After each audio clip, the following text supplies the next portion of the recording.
Here is the sum of countless man-hours running servers and converting energy into entertainment. Every object in this chain is based in reality, yet its sum is unreality. You don't need me to tell you that this isn't real life. You're looking at a screen right now. Everything here serves the function of forming a dependency to found upon a suggestion to give me money. If I successfully correlate in your mind getting this buzz with me having money to make the product, then I can symbiotically subsist off of you indefinitely.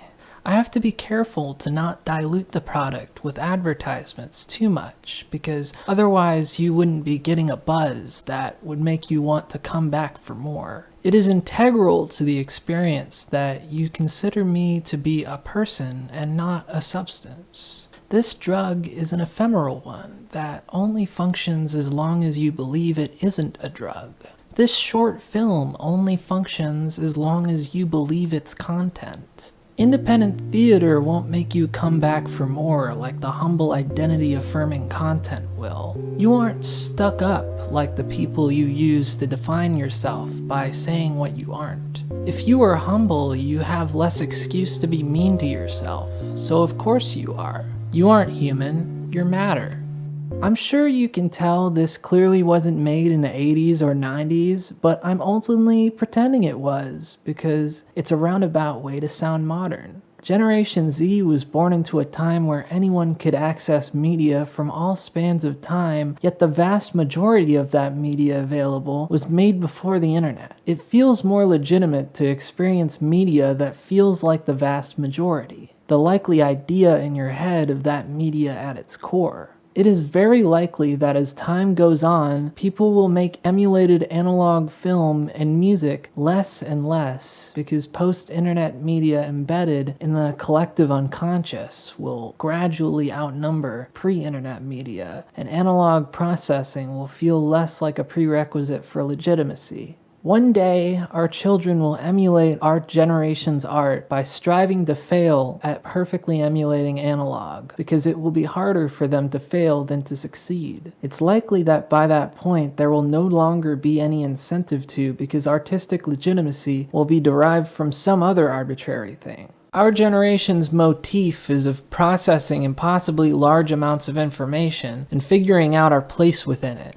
Episodic short films with stories centered around the premise of someone processing information and figuring out what to do with it speak to an entire generation. It's a wish fulfillment to see someone effortlessly processing information and coming to rational conclusions. The wish fulfillment gets you high if it's your wish. How often do you find something useful to do with what you've learned in a single day? A buff action hero gets the girl. A misunderstood genius saves the world. A shy girl learns how to show her fun side. An avatar comes to a practical conclusion using the information presented. I'm not directly telling you anything. I'm letting you peer into what I'm rehearsing for myself. The adrenaline of having to hold myself accountable for having presented myself as an expert gets me high and makes me learn faster. With my tone, I'm telling myself that I know what I'm talking about so that I don't feel like a fraud. I'm starting from the top with what I've learned and letting the future me look back on my time with rose-tinted glasses, using editing that turns me into a wish fulfillment.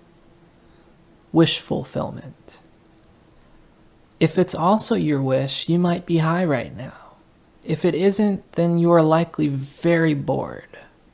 All this hinges upon whether or not you are compatible in both childhood and life experience.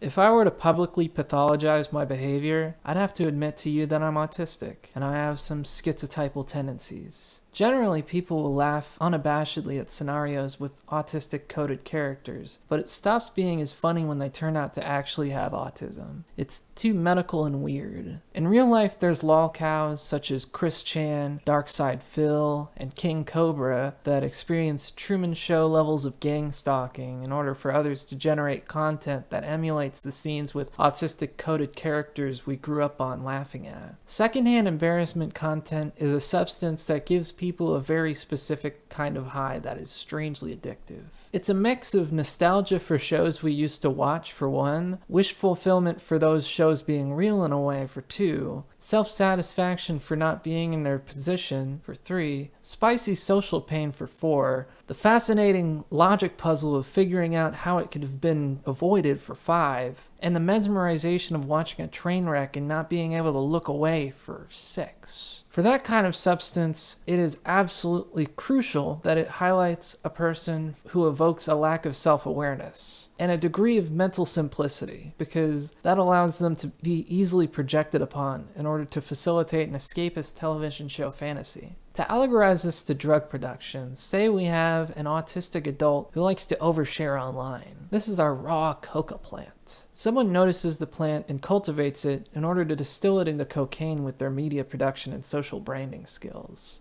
This allegorical cocaine is often made for personal use, but sometimes it's also produced for monetary gain. Wide as a puddle, deep as space.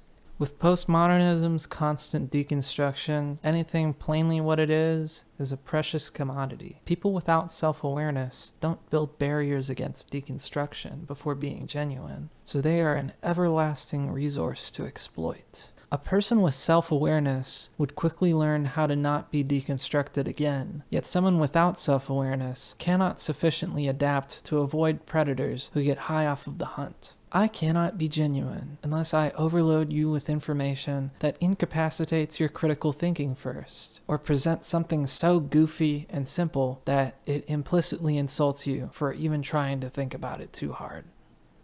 I did them all. I did all the poops. Really? Yeah, I did every one of them. I even did one while she was wrapping up right here.